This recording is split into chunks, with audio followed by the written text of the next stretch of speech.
Ô, Aninha, cadê a tua máscara do corona aí? Vamos se prevenir. Vou ter que colocar a máscara, então. Ô, Vou Ana, pegar. olha, essa tua campanha aqui do uso protetor bucal, se a gente soubesse dessa quarentena, a gente ia rachar de ganhar dinheiro com essas máscaras, hein? Fora a divulgação que a gente ia fazer com a tua hashtag use protetor bucal, né, Aninha? Mas tu sabe que, bom, a gente tem que usar pra sair de casa, né? Pra ir no mercado. Aí eu tô usando a máscara que eu tenho, que é assim. Aí eu vejo as pessoas me olhando assim, daí elas olham de novo, daí elas tentam ler. E eu falei, eu devia fazer uma hashtag nova, né? Fica em casa, alguma coisa assim. É verdade, Ana. Eu vou dar uma dica para você, Ana. Se der depois, você tem que colocar aqui, ó. Use o protetor bucal, mas no meio da máscara. Porque igual eu que tenho um É, nariz pequeno, ó, você dobra aqui, aí fica difícil de ler mesmo, ó. muito bem. Ô, Ana, vamos esperar o pessoal entrar um pouquinho, aí a gente vai conversando aqui. Eu acho que a nossa live aqui não é mais um bate-papo, né? A ideia, até eu estava falando aí com todo mundo, que a nossa ideia não é dar aula para ninguém. A ideia é levar um pouquinho de informação, um pouquinho de descontração para a galera aí que está em quarentena, para que a gente tenha alguma coisa para fazer, né? Eu posso falar para Sim, chega de você, aula, chega de aula, chega. chega de aula, a gente é muita aula pra gente. E isso acaba, a gente acaba descontraindo um pouquinho. Eu tô me divertindo demais aí com as lives, né? Além de aprender, lógico, um pouquinho também, com não só com as lives que a gente faz, mas com as outras que a gente está assistindo. Tem o pessoal da área aí, o Caio, fazendo bastante live. Tem o pessoal da Sociedade Brasileira de Odontologia do Esporte e Exercício, também estão fazendo alguma coisa. Vai ter uma live da Broi também, que você vai estar realizando também, né, Ana? Então Isso, eu vamos e a Neide. que legal, então vamos aproveitar para fazer essas divulgações. Né? A gente tem um público bem direcionado, quem gosta da área da odontologia do esporte acaba conhecendo todo mundo, porque é uma especialidade muito nova e são poucas pessoas ainda na área, né, Ana? É verdade, a gente ainda tem, digamos assim, um controle sobre todo mundo que participa, né? A E gente conhece todo mundo. isso, e eu acho que isso é muito legal. Se a gente não conhece pessoalmente, eu acho que pelo menos pela internet a gente acaba conhecendo, né? Que é quase pessoalmente, porque a sensação que dá é essa. Eu quero mandar um abração pro teu pai, seu Enio. Depois quero contar uma história dele aqui da nossa especialização, já que a gente vai falar sobre a projeção da odontologia do esporte no Brasil. Esse pai dessa menina faz parte dessa história, não faz, Ana? É, ele se diz especialista, né? Com certeza, com certeza. E olha que Ele assistiu está presente, bastante assim, aula. né? É, bastante não, não exagera, porque senão ele realmente vai acreditar que ele é especialista. Ó, Olha lá, o ó. Ô, antenorzinho, gente, filhote. é o antenorzinho filhote aqui, ó, o mascotinho da Sensacional. Ana. A Ana encaminhou aqui pra gente. Pega lá o seu, Ana. Pai. Ah, Ah, esse é o pai e essa é a filha, ó. a filha. É, a Ana, quando a esposa estava grávida, ela encaminhou um presentinho, né? Super singelo aqui. Ô, Ana, esse aqui ele tá inteiro ainda, mas a Yuki, ela dá umas mordidas no Antenor, Antenor Júnior, né? É, Dá uma. mas ele tem protetor, ele tá seguro, pode deixar. É, com Pode deixar ela certeza. morder. É, com certeza. Quem tem que fazer um protetor é ela, porque vive caindo aí de cima para baixo aqui nas escadas. Ô, Mas Ana, ela tá mas em, tá em boas mãos, né? Então não tem problema. com certeza. Acho que o pessoal já entrou. Vamos começar até para a gente não atrasar aí a nossa live, porque a gente tem bastante coisa para conversar, né?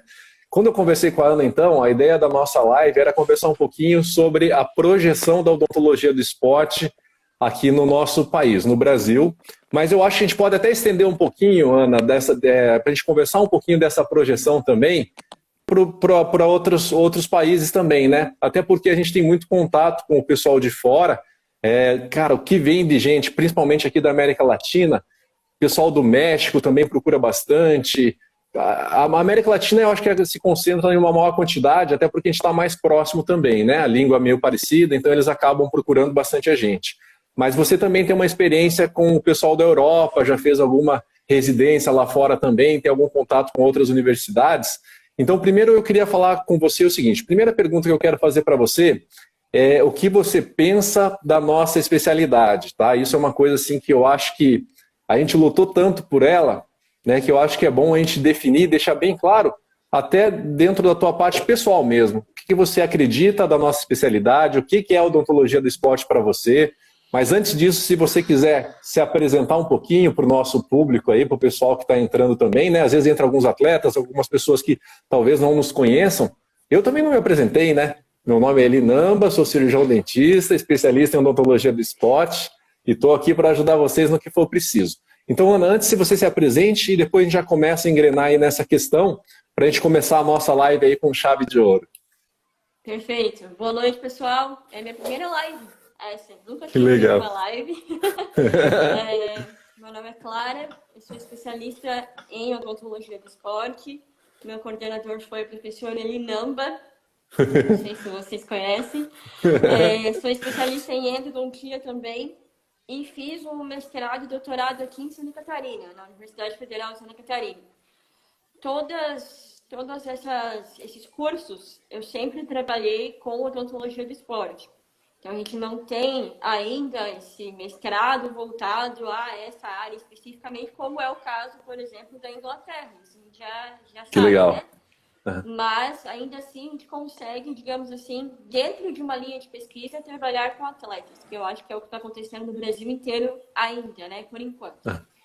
Então, eu lembro que na época que eu fiz especialização, e vocês até, eu acho que conversou isso com o Gustavo, uhum. Não era reconhecido ainda como especialidade, então era um grupo que confiava muito na área, né, queria muito aquilo para trabalhar, porque hoje eu fico pensando, hoje com a cabeça que eu tenho, né, agora, pensando, como que eu simplesmente escolhi uma especialização que não era reconhecida? É uma coisa que, né, só que a gente quer tanto trabalhar com isso que a gente não se importou com aquilo naquele momento, né, e para nossa sorte foi, logo em seguida, eu acho que a gente acreditava muito que essa era uma especialidade do futuro, e ela é. Ô, Ana, presente agora, né, não sei. Eu posso só comentar uma coisa, já que você puxou essa questão aí da especialidade, né, e isso era uma coisa muito engraçada, né? Porque eu também, quando me formei, queria muito trabalhar na área e não tinha curso para fazer. Né? Então, assim, o que eu mais queria é que tivesse um curso maior, com mais conteúdo, com uma carga horária maior, e não tinha. E aí, quando eu me formei, falei, cara, essa área que eu quero trabalhar, é a área que eu escolhi, é a área que eu quero desenvolver, tanto em pesquisa quanto clinicamente. E aí eu fui fazer uma especialização de medicina e ciências do esporte, porque na minha cabeça, eu como dentista do esporte, eu tinha que entender o quê? O atleta. Então, fisiologicamente, como ele funcionava e as áreas interdisciplinares. E foi nessa especialização que eu vi que a odontologia se encaixava em todas as áreas interdisciplinares, tinha especificação para tudo. Aí eu falei, eu já tinha tentado, já estava lá na universidade que você fez a especialização, na Universidade Positiva, e já tinha tentado montar algumas turmas de atualização. Uma turma saiu e todas as outras fracassaram. Eu abri, acho que umas 10 vezes mais ou menos, e não tive turma suficiente para estar girando. E aí eu conversei com a coordenadora, que era a Maria da Graça, eu falei, professor, eu tenho vontade de montar a especialização, o que você acha? Aí ela olhou para mim assim e falou assim, eu abro espaço para você, aí você se vira. Eu não sei como que vai funcionar, como é que é, mas o que a gente já sabe é que a DTM, a especialização de DTM, começou assim também. A especialização da DTM, ela começou com uma especialização reconhecida pelo MEC, e ela tinha uma carga horária absurda, era mais de 1000 e poucas horas, não lembro bem certinho, o Daniel que pode falar pra gente. Mas era uma carga horária absurda e tinha todas as diretrizes das outras especialidades também, e depois acabou sendo reconhecido. E a Maria da Graça teve essa experiência com o Paulo Afonso Cunali, que foi o que montou essa especialidade, e falou assim, o Paulo já montou, converse com ele, o que ele achou lá, e monta aí, eu te abro espaço, né? Faz que vamos ver o que vai dar, né? E ela falou assim, aí é com você, guri. Ela me chamava de guri, aí você se vira.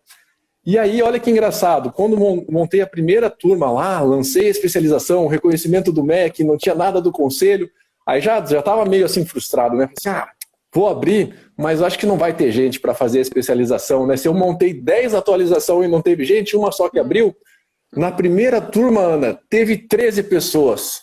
Falei, meu Deus, 13 loucos que querem fazer a minha especialidade sem ser reconhecida.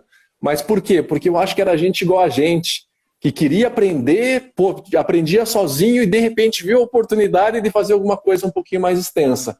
Né? E a gente conseguiu formar antes do reconhecimento, formamos 3,5, né? Que uma acabou no meio aí, mas foram 4 turmas que a gente conseguiu abrir depois. Né?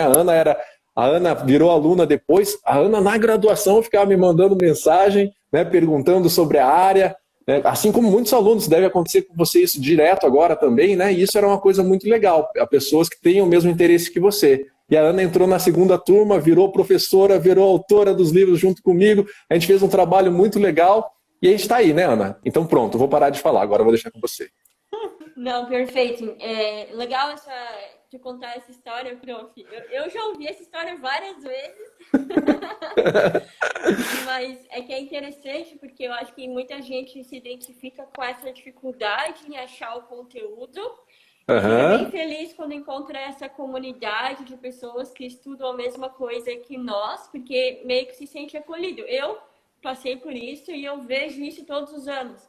Eu vejo isso aqui no encontro, por exemplo, quando, por exemplo, aquele Paulo, que eu acho que ele é de São Paulo, né? Isso, que ele ficou agradecido porque parece que você trabalha na Odonto por um bom tempo e aí você se sente... de repente você encontrou aonde você deveria estar, onde você deveria trabalhar. Então isso acontece bastante. Fora que o esporte também traz isso, né? A gente atrai um pessoal que já tem uma programação mental diferenciada, digamos assim. Mas eu achei interessante a tua pergunta em relação a como que está a projeção da odontologia do esporte lá fora. Porque a impressão que a gente tem geralmente é que essas áreas estariam mais avançadas fora do Brasil. E, na verdade, elas têm as mesmas dificuldades que aqui. O que você comentou em relação à América Latina, é porque, de maneira geral, eles têm o Brasil como uma referência, né? É verdade. Não só na nossa área, mas eu percebo isso em todas as áreas. A gente recebe muitos alunos de fora para poder fazer curso, né? Mas uma coisa que me chamou a atenção e é interessante porque tem coisa que você precisa estar lá realmente para ter essa noção. É que, por exemplo, que você mencionou em relação à odontologia do esporte da Europa, todas as vezes que eu fui até lá para acompanhar isso de perto, eu sempre tive a sensação de que eles estavam mais atualizados e avançados do que nós. Porque eles também têm múltiplas vantagens em relação à nossa pesquisa, eles têm mais facilidades, eles têm mais abertura comercial, enfim. Então, outras vezes eu voltei de lá sabendo que a gente estava muito equiparado em algumas situações até na frente. É interessante, né? Porque daí eu vou falar pra cá mais segura, mais... Não, o que a gente está ensinando é exatamente o que os outros também fazem. Inclusive, é algo que eu comecei a pontuar até para eles. Quando a gente faz algum tipo de reunião, quando se comunica por e-mail, né? Eu sempre deixei bem claro que o conceito de odontologia do esporte brasileira, que a BROI tem, é muito mais abrangente do que a norte-americana, por exemplo, que é com certeza no trauma, enfim. Né? Mas é porque a nossa odontologia já é mais abrangente. A gente já tem um outro tipo de um conceito maior, né? Então, eu acho que a odontologia do esporte foi acompanhando isso. Sinceramente, você perguntou como é que eu sinto isso, né? As pessoas falam que eu tenho muito entusiasmo quando eu falo da especialidade, né? Embora eu não consiga reconhecer isso, eu acho que é só a maneira como eu tô falando, né? Eu acho que eu já fui mais entusiasta. Eu tenho uma visão bem pé no chão em relação à especialidade, na verdade. Porque eu tenho esse senso de responsabilidade. Quando você abre um curso de especialização e você está dizendo para a pessoa que ela vai se tornar especialista, que ela vai poder trabalhar nisso, a gente tem que ter essa noção, né? Então, eu falo isso o tempo inteiro. Eu acho bem bacana que a gente romantize a odontologia do esporte, mas já está na hora de a gente começar a ser realista e apresentar soluções. Porque é o que o dentista quer e o que o atleta precisa, né? Com certeza. Então, a odontologia do esporte era chamada de odontologia do futuro. Eu não vou descaracterizar ela como sendo do futuro, mas eu acho que ela já é do presente. Eu acho que a gente já tem uma procura... Eu sei que muita gente acha que é pouco, mas eu acho que para pessoas como você ou eu, que já tinha tão pouco antes, agora parece muito, né? Eu acho que é muito. Eu acho que é uma demanda. Me solicitam coisas todos os dias que eu não dou conta. Então, pensando, então é porque tem muita coisa, né? Eu não acho mais que ela pode ser considerada do futuro. Eu acho que ela já é do presente. Eu acho que ela apresenta múltiplas possibilidades, embora algumas áreas eu acho que está mais claro do que outras. Por exemplo, em algumas áreas está mais clara, né? Mais clara. Muito claro. Claro é sempre bom. Na pesquisa, eu vejo que a pesquisa a gente já conseguiu dominar todas essas áreas. A gente já entendeu como incorporar o atleta como nosso sujeito de pesquisa e como desenvolver esse tipo de coisa. Então, eu acho que a pesquisa, e o mais empolgante é porque tudo é inédito, todas as áreas a gente consegue trabalhar, e aí isso empolga mais ainda e atrai mais pessoas, e é uma área super interdisciplinar, que é uma coisa que também, né, é bacana. Então, eu acho que a pesquisa, a gente já conseguiu decolar ali. E essa é uma área que ninguém consegue negar que a odontologia do esporte realmente abriu essa porta, que está bem bacana. A gente está cada vez mais inseridos em equipes e inseridos de maneira organizada. Isso também é bacana de mencionar, né? E aí, mérito para vários profissionais que realmente bateram no peito e fizeram isso, que é o Gustavo, que é o Felipe, que encabeçaram uma equipe que realmente conseguiu organizar dentistas em várias equipes, não só de futebol, mas outras modalidades também, né? E para quem bancou isso por tanto tempo, como o Lasmar, que está lá no Atlético há 1000 anos. É o dinossauro da odontologia do esporte. Se eu falar 1000 anos, ele vai ficar chateado comigo. E eu acho que a gente está indo para uma terceira etapa agora, que é a de determinar como que é o nosso trabalho como dentista de esporte na clínica. Assim como é um implantodontista, assim como é um ortodontista, enfim. Como que a gente trabalha isso na nossa clínica, no dia a dia, individualmente, digamos assim. Eu acho que essa noção de trabalho coletivo, a gente já entendeu. E aí agora a gente está começando a determinar como que é o nosso trabalho individualmente também. E tem que lembrar que a gente não tem, ao contrário das outras especialidades que já tiveram esse tempo para desenvolver isso, a gente não tem essa resposta pronta, a gente está vivendo a especialidade conforme ela está sendo desenvolvida, a gente faz parte desse processo. Isso é bom e ruim ao mesmo tempo. Mas geralmente eu me concentro na parte boa, que é a de você poder ajudar a construir as bases de uma especialidade, né? De uma área como essa. E aí você pode escolher se concentrar na parte interessante ou na parte negativa. Mas de maneira geral eu avalio como sendo uma coisa boa.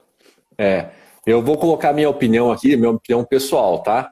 Eu, assim como a Ana, eu sou sim apaixonado pela área. Hoje eu vivo exclusivamente da odontologia do esporte. Assim como muitos, não posso negar que um dia eu já pensei assim, cara, eu acho que se eu trabalhar só dentro da minha área, talvez eu vá morrer de fome, né? Talvez não vou ter paciente e tal.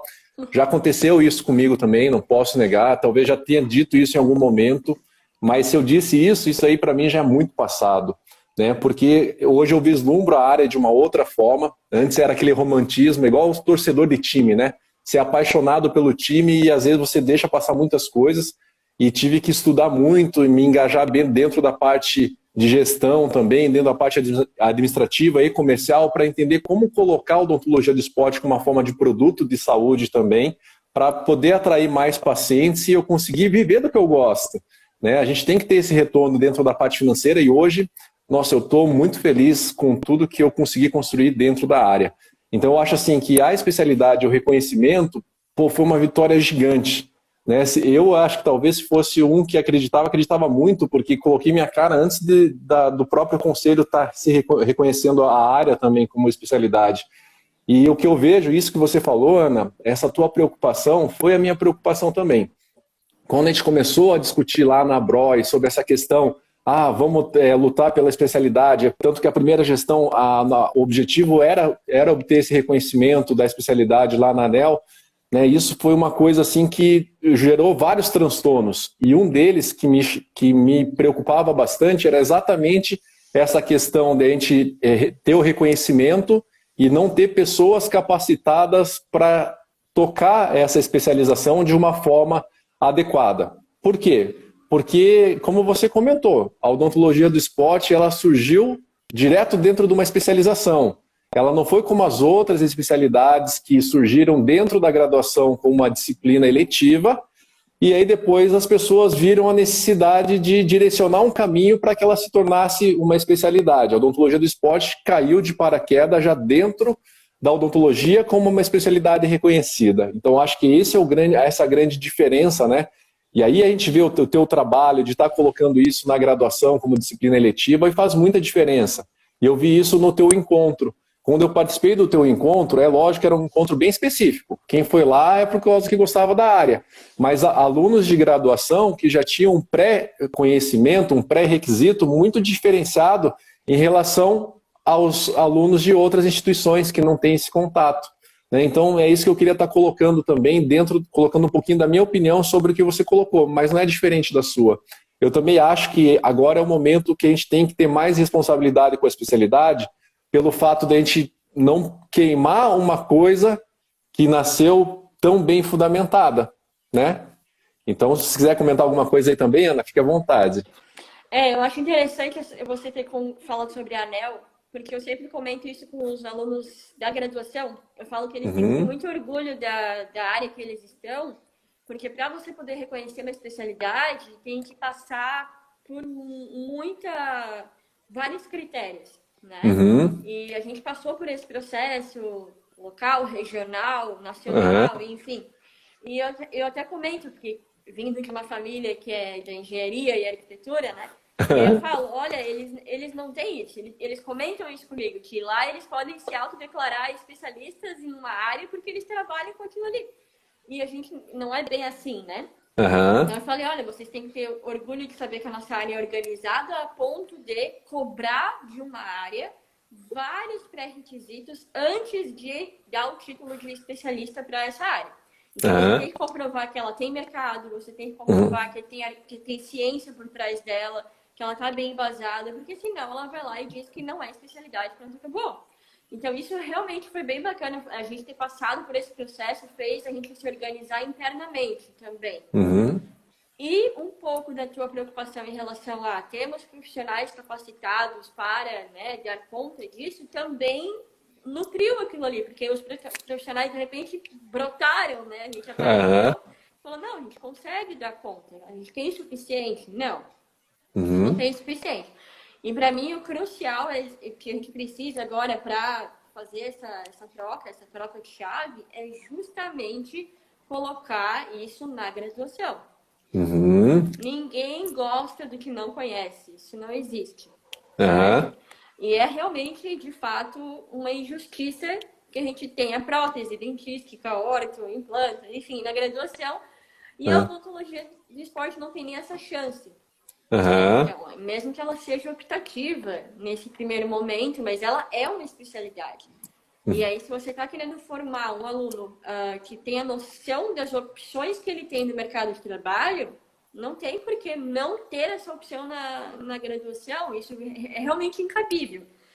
E é uma coisa que a gente vai ter que lutar perante o MEC, perante as instituições que realmente são as autoridades nisso, né?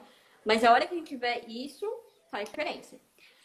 E realmente isso eleva toda a cadeia de conhecimento, porque eu percebo que os alunos que eu estou treinando aqui, eles vão para um congresso, por exemplo, e eles apertam os professores. Isso. Na graduação, eles já estão sendo treinados, já sabem aqueles conteúdos. Então, foi aquilo que eu te falei, a gente não tem mais oportunidade para ser superficial nas explicações. A gente não tem mais chance para ficar apresentando a odontologia do esporte, porque a gente fez isso por muito tempo. Muito tempo. A gente ainda vai fazer, porque precisa ainda, né? Mas agora a gente já está entrando numa outra fase, a fase de que a gente realmente consegue explorar melhor esses conteúdos, né? Então, olha que legal, a gente realmente já está avançando um pouco mais. Eu já não preciso mais fazer tanta palestra para dizer, que a gente fala disso, a gente não... A gente já consegue realmente trabalhar isso muito melhor. Isso é que é legal. E é isso que vai fazer a diferença, botar essa galera na graduação. Eu acho que a outra vantagem nossa também, Ana, que hoje os recursos que a gente tem, né? Hoje a internet, as mídias sociais... muito mais. Né? Isso, a gente tem que tomar alguns cuidados, né? Porque, na verdade, a mídia social, ela aceita qualquer coisa. E isso, assim, que eu ando percebendo. No primeiro momento... muita gente acabou entrando, que a gente pode dizer, e aproveitando a onda da especialidade. Então, igual você falou, de repente não tinha ninguém, de repente começou a surgir vários gurus aí dentro da área, pessoas que, tendo um atleta, sou especialista, tal, começou acontecendo isso aí, e a gente via que faltava muita informação de embasamento científico mesmo. nessa questão. E no primeiro momento, quando você desconhece, você acaba aceitando muita coisa, acaba engolindo muita coisa, né? A partir do momento que a gente começa a passar mais informações, que as pessoas começam a conhecer um pouquinho mais, estudar um pouquinho mais, a gente acaba filtrando um pouquinho esse tipo de profissional que acaba caindo dentro da área de alguma forma errada, né?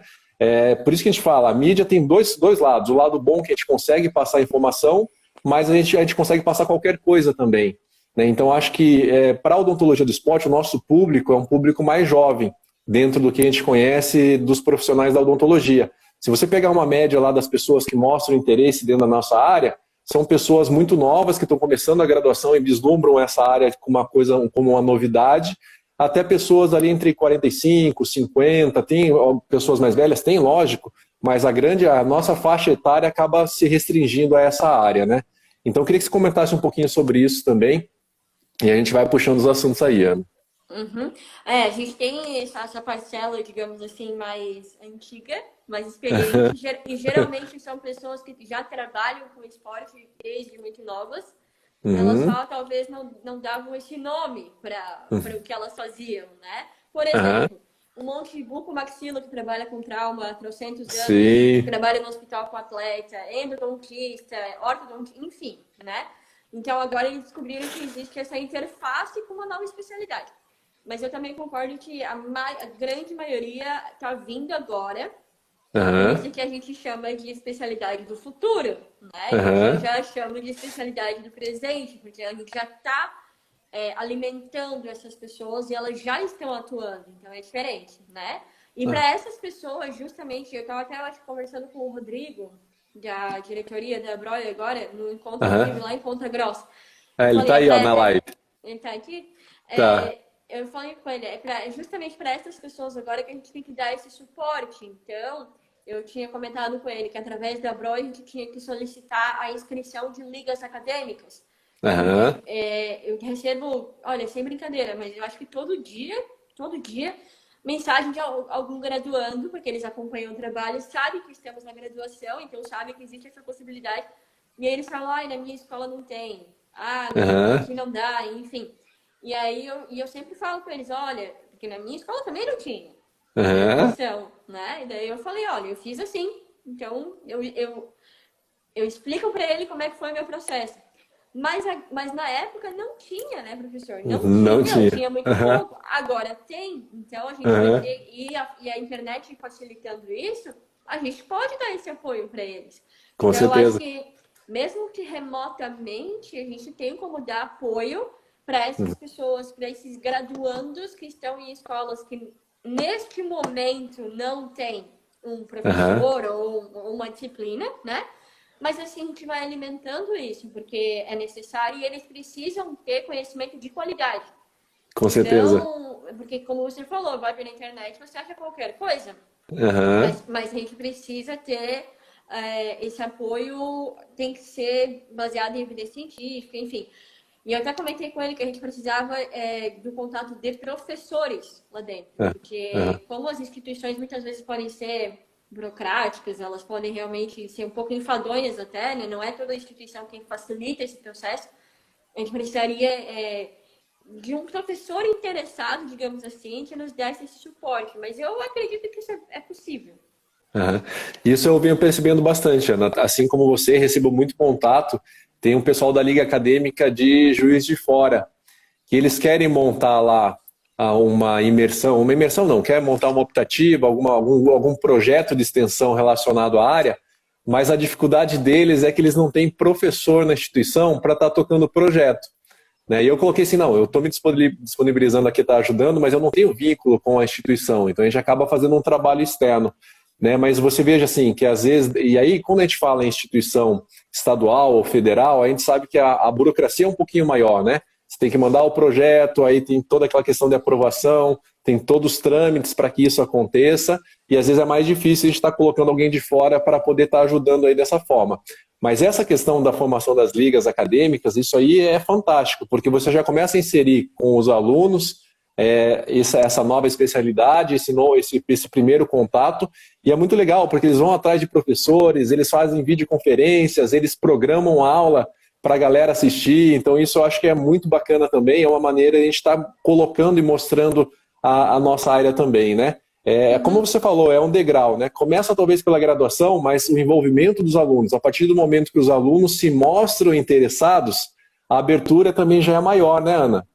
E tem que lembrar que não colocando esses professores na fogueira, que a maioria deles, eles têm medo de dar suporte para um projeto desse, porque não é a área deles. Eu Aham, concordo, também não ia querer, né? aham. Mas uma vez tendo esse apoio, talvez talvez isso contribua para o crescimento da área no Brasil. Com certeza. E eu acho assim, né? O pessoal às vezes que fica um pouquinho com o pé atrás da especialização, a gente tem que entender que tem mais um porém também, né? A partir do momento que a gente se tornou especialidade, a gente tem toda uma regra, algumas diretrizes, que ainda está faltando algumas coisas lá do nosso conselho, mas para montar essa especialização. Então, é uma carga horária mínima, todo mundo que vai fazer uma especialização e necessariamente, obrigatoriamente, para concluir, precisa realizar um trabalho de conclusão de curso. Então, pelo lado positivo de uma nova especialidade, a gente vê que a gente está produzindo muita ciência. Porque se a gente abre um curso em cada estado, por exemplo, do Brasil, cada curso, o mínimo talvez seja 12, talvez entre mais, conforme as diretrizes lá que o Conselho apresente, né, como é em outras especialidades, a gente tem uma produção científica, mesmo que sendo de forma obrigatória, porque a pessoa tem que fazer alguma coisa ali para conseguir o título, um engrandecimento, a gente começa a crescer em pesquisa de forma muito exponencial. Né? Assim como em outros países que não existem especialidade, as pesquisas são esporádicas, ou uma linha de pesquisa ali que a pessoa apresenta e acaba produzindo alguma coisa. Agora a gente tem chance de implementar linhas de pesquisa e de crescer dentro dessa parte de ciência. Eu posso dizer o seguinte, eu acho que a minha projeção para a especialidade é que o Brasil se torne o maior produtor científico dentro da área, e isso eu acho que não vai demorar muito. Não sei se tem alguns dados e alguns números, Ana, mas se poderia comentar alguma coisa sobre isso também, eu acho que seria bem legal. Eu acho que a gente já tem um papel dentro dessa. Quando a gente fala em ciência e odontologia do esporte, a gente já tem o nosso lugar ali. Uhum. E isso a gente também tem que chamar o mérito para a Universidade de São Paulo, que foi quem nos colocou ali, né? Eu Uhum. acho que a gente tem muita pesquisa boa em vários locais, mas querendo ou não, se você for falar de pesquisa em odontologia do esporte hoje, para mim, a professora Neide é o maior nome que a gente Certeza. tem. Com Então, certeza. ela está nos colocando nesse mapa, né? E a gente tem Uhum. um monte de outros profissionais que estão vindo Uhum. junto, enfim.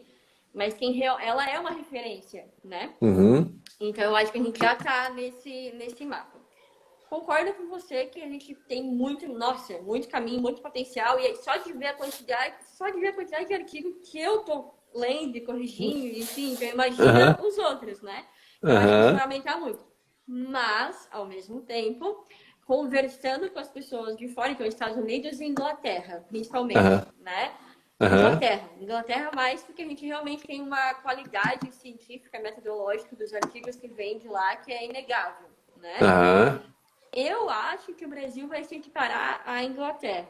Aí Uhum. é que a gente é muito esporte, né? Pra ficar querendo competir um com o outro. Mas eu acho que a gente vai se equiparar.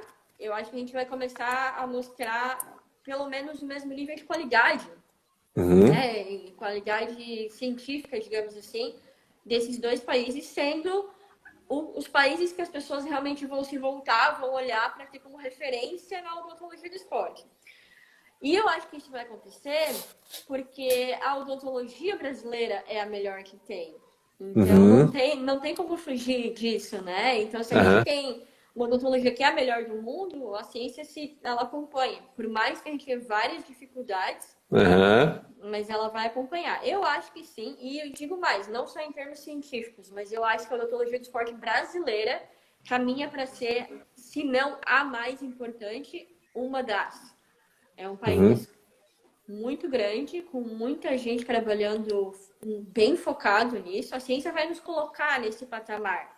Mas Uhum. mesmo clinicamente, o dentista clínico, né? A gente realmente vai despontar como a melhor atenção em saúde bucal que a gente pode dar para o atleta. Com Eu acho certeza. que não é a curto prazo, mas eu acho que isso é possível. Ainda Uhum. na nossa época de professor. Cara, então a gente vai ver isso ainda, isso é importante, né, Ana? Espero que sim.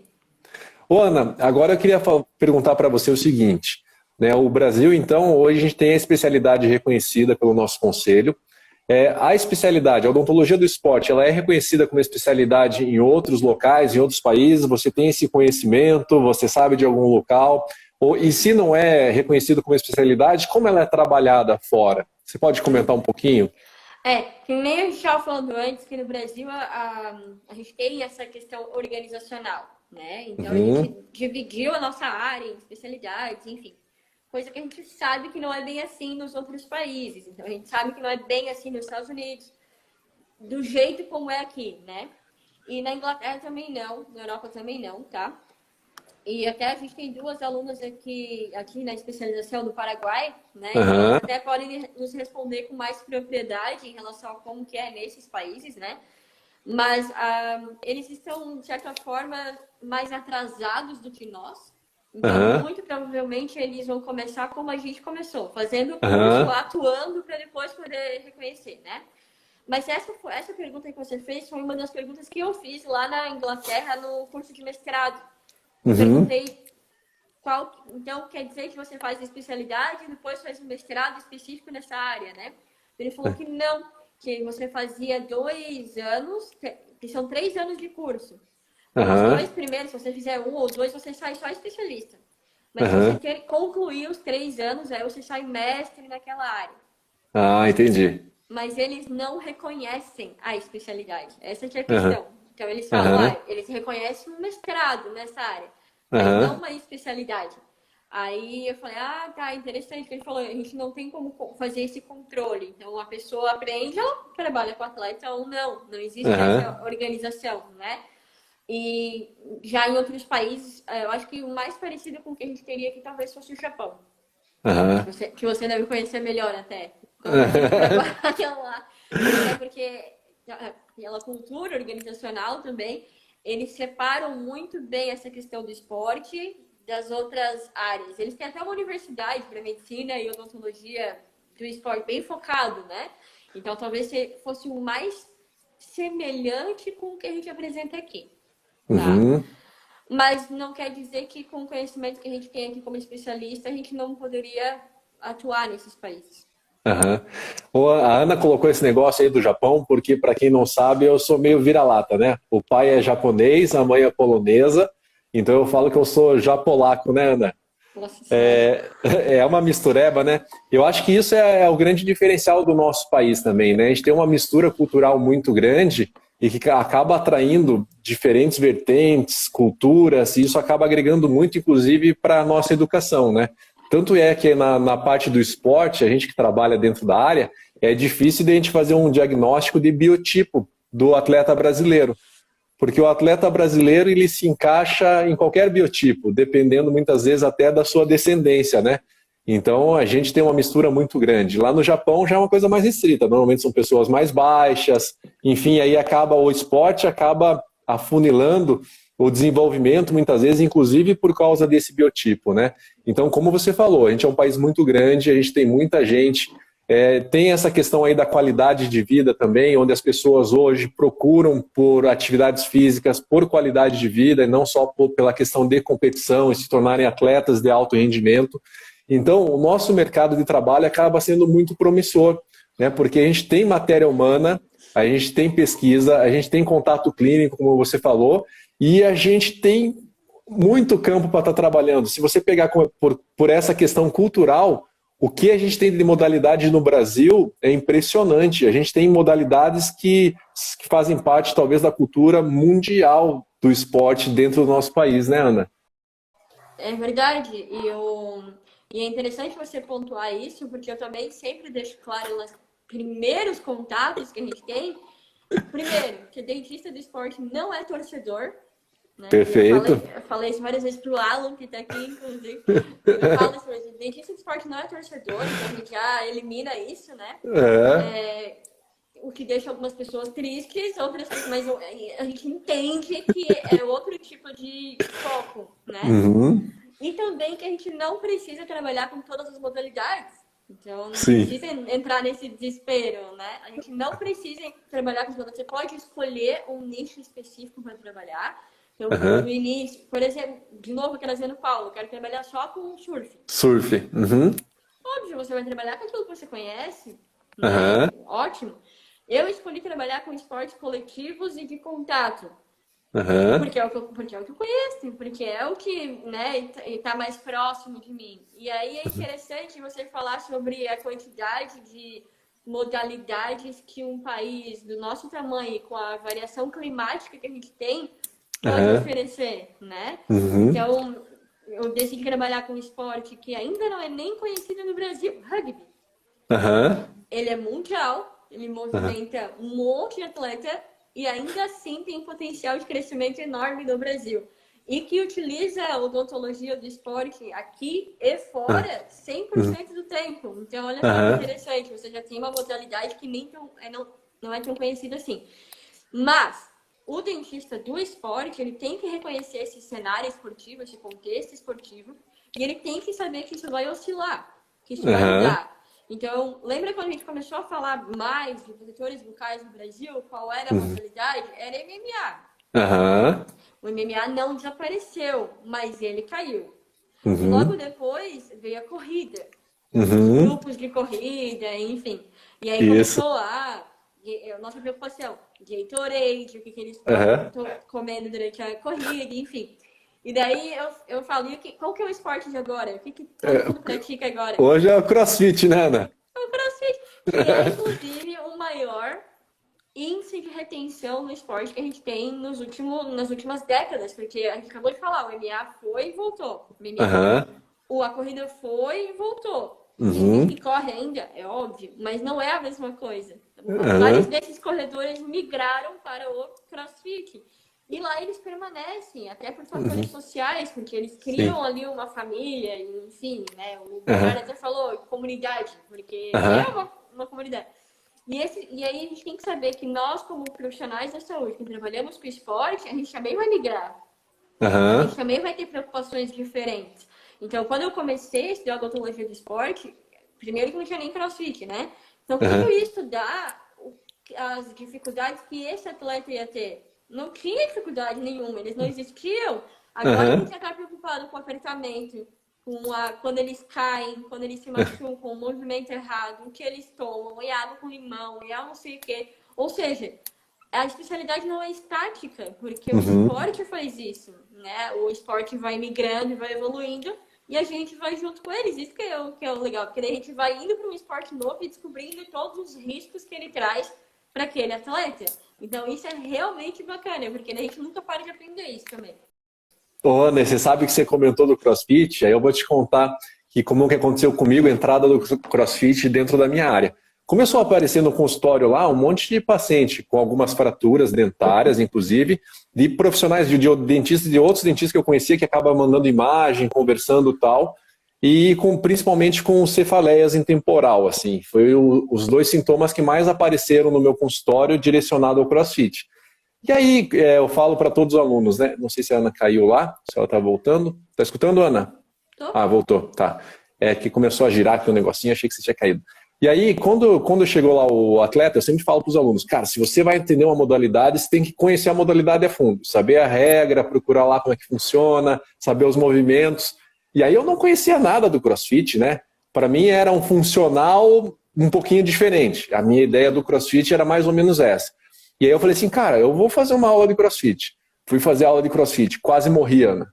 Tava meio parado assim um tempo, aí fui lá, consegui fazer os exercícios, aí o treino do dia lá, o WOD que eles falam lá, né? Que é a sequência de treinamento, era bem direcionada à parte de membro superior, então costas, ombro, e cara, consegui fazer lá dentro do meu limite, eu consegui fazer tudo. Mas eu nunca senti tanta dor depois de fazer uma atividade. Chegou assim, porque normalmente dor pós-atividade é 48 horas depois. Eu no dia, Ana, lá assim por meia-noite, quando eu estava dormindo, eu fui levantar meu braço não passava aqui da extensão do ombro, de tanta dor que eu sentia. Fiquei uns 5 dias com dor. Eu falei, puta, cara, isso aí não é pra mim, né? Porque, lógico, eu não estava treinado, Tava um tempão sem fazer nada. E aí comentando, então assim, eu tive que conhecer. Quando eu conheci o CrossFit, eu falei, nossa, essa é a área de atuação legal para o dentista. Porque primeiro é isso que você falou. Os atletas, eles acabam criando várias comunidades, conversam bastante entre si, tem um investimento deles dentro da modalidade, então eles investem em nutrição, eles têm um suporte alimentar. Várias academias de CrossFit aqui em Curitiba, os caras têm assim uma área nutricional, que eles vendem lá suplemento para a galera tomar depois dos treinamentos, vendem os pré-treinos também, alguns sucos, alguns detox, alguma coisa. Então é um público que também tem uma cultura e informação um pouquinho maior quando comparado a outros esportes coletivos, como o futebol, por exemplo. Então eles são mais bem informados. É bem próximo a questão de informação ao que a gente tem hoje dos atletas do triatlon. Então eles são mais informados com essa questão de saúde e dos cuidados que ele tem que ter com o corpo de uma forma geral. Então eu acho que é um nicho de trabalho bem legal para quem está entrando aí na odontologia do esporte. E talvez, Ana, isso que você comentou, que é mais legal dentro da nossa área. A gente não nasceu para ficar sentado dentro do mocho no consultório. A gente fica, lógico, a gente tem a parte clínica. Seja uma característica que perfeito. o perfil de quem se aproxima dessa área. Aham, com certeza. E não é torcedor, é. E tem essa coisa do querer trabalhar fora do consultório, né? Tá com a bunda na cadeira, fechado em 4 paredes. Tem gente que quer. Sim. Tem gente que não quer, né? Então... Exatamente. E mesmo que o que querem, tem campo para trabalhar, né?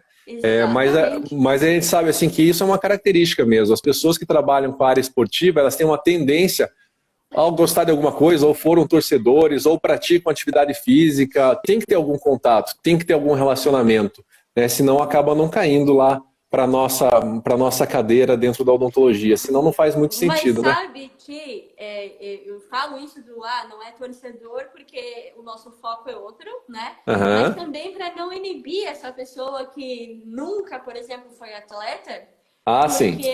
Porque ela tem espaço dentro da área, né? Eu falo, é claro que facilita você ter sido atleta porque o pensamento você acompanha, é diferente.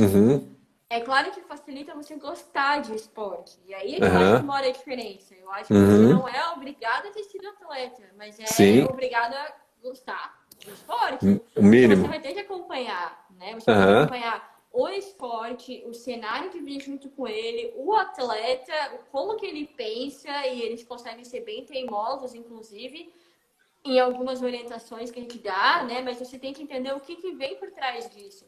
E, em parte, é o que você acabou de falar, o quanto que eles se importam com aquilo que eles estão fazendo.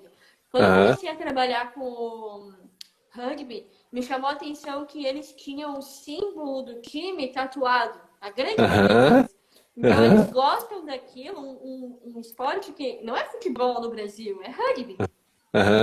Talvez por isso até o meu contato com a Inglaterra, porque lá o futebol deles é o rugby, né? Mas eles tatuam isso na perna, no braço, enfim, para mostrar o quanto eles estão engajados com aquilo ali. Não é uma coisa momentânea, não é passageiro como é para outras questões, entendeu? Então, eles levam aquilo muito a sério. Isso extrapola para os cuidados que eles vão ter em relação à medicina do esporte, a nutrição do esporte, a fisioterapia e a odontologia, todas as áreas, porque eles querem que aquilo ali tenha resultado. E é isso que a gente tem que entender. Então, a gente não precisa ser torcedor para entender isso. A gente precisa ser profissional da saúde esportiva e entender a cabeça do atleta. É por isso que a gente treina. A gente treina isso. A gente treina um especialista para visualizar esse cenário de maneira diferente, para se antecipar a essas necessidades do atleta. Isso aí é outra característica gostosa de se trabalhar com a área, né? Porque a gente vê assim, normalmente o paciente que vai para a cadeira do dentista, ele já chega com um pouquinho de depressão, com ansiedade, porque ele sabe que ele pode sentir dor ali por causa daquele procedimento. E o paciente atleta, a dor faz parte do dia a dia dele. Se ele não sente dor, ele não é um atleta de alto rendimento, né? Porque isso faz parte do esporte. E ele já tem essa liberação de serotonina, ele já tem uma outra questão disciplinar também, né? Então, para ele ali, se a gente fala para ele que a gente vai estar ajudando ele de alguma forma na questão de performance e resultado, ele já vê isso com outros olhos e com bons olhos, e ele acaba seguindo aquela sequência de tratamento de uma forma diferenciada também. Então, acho que isso é outra coisa que acaba apaixonando as pessoas que entram dentro da área. As pessoas, os nossos pacientes, são pacientes alegres, divertidos, né, que chegam de bem com a vida, são pacientes determinados e disciplinados. Né, e eu acho que isso é uma das características que eu estou vendo também dos alunos que estão cursando as especializações. Só pelo fato deles terem, de alguma forma, esse contato com o esporte, né, então já praticaram, se não foram atleta, gostam de alguma forma, eles já sabem mais ou menos deste conceito. Né? O cara sabe que se ele for atleta, ele tem que ser disciplinado, ele tem que cumprir regras, ele tem que treinar, ele tem que ter horário, tem que se alimentar bem.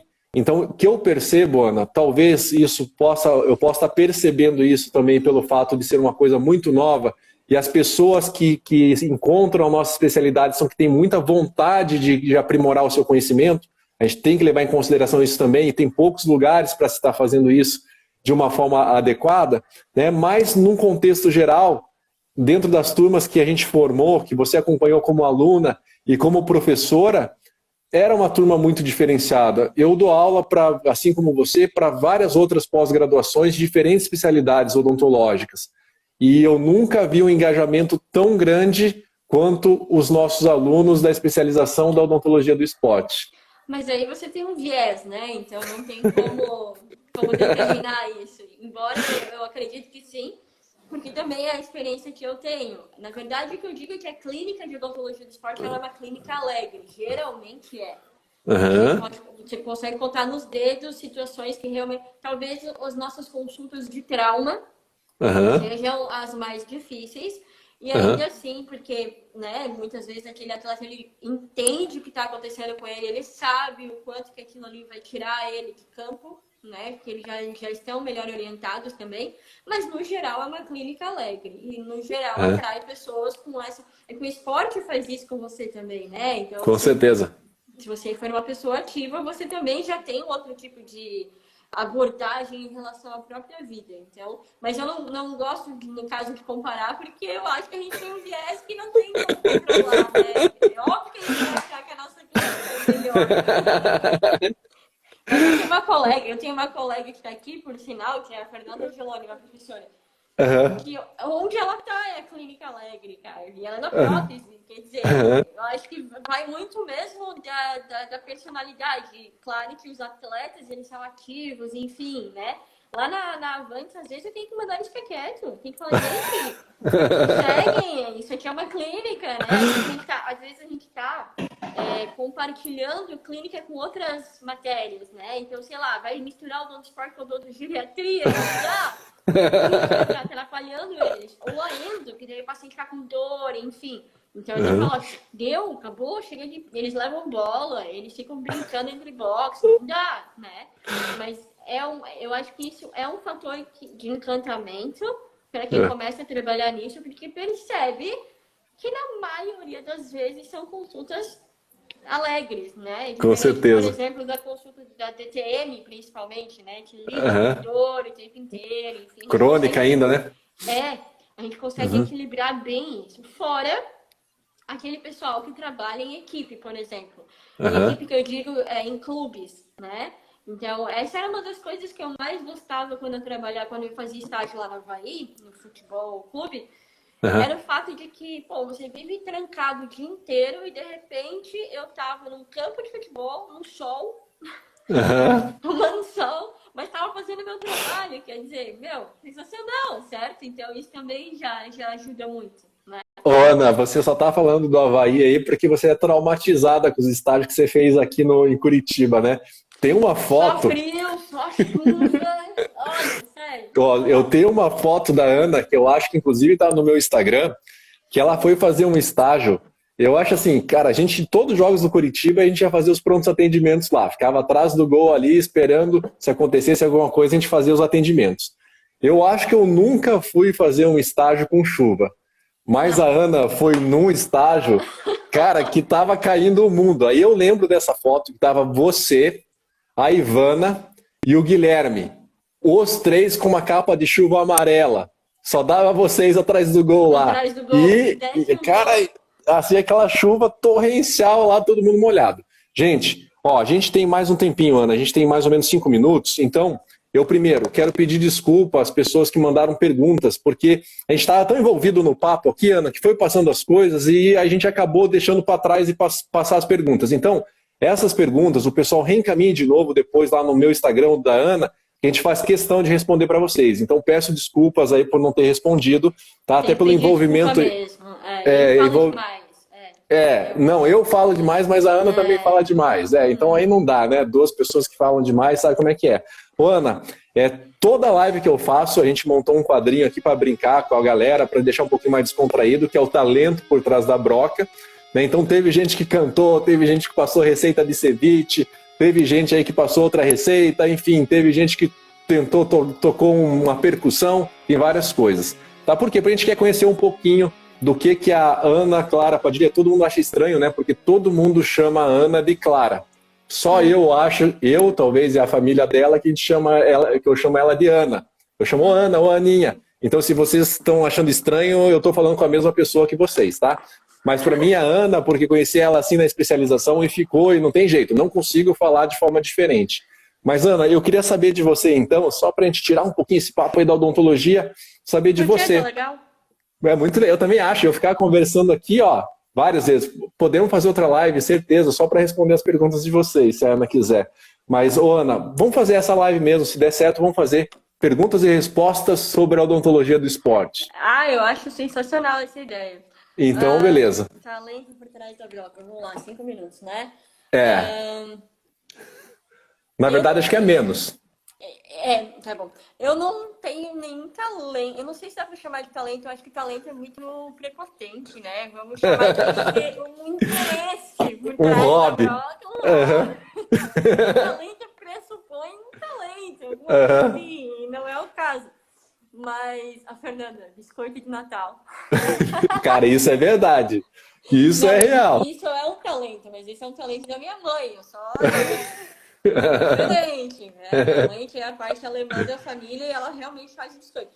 Mas aí eu vou ter que pedir pra ela se eu posso passar a receita pra vocês. Mas ela é bem boazinha, ela vai passar, vai passar. Receita. O meu vasto conhecimento gastronômico e da culinária faria o Alan querer me bater nessa live.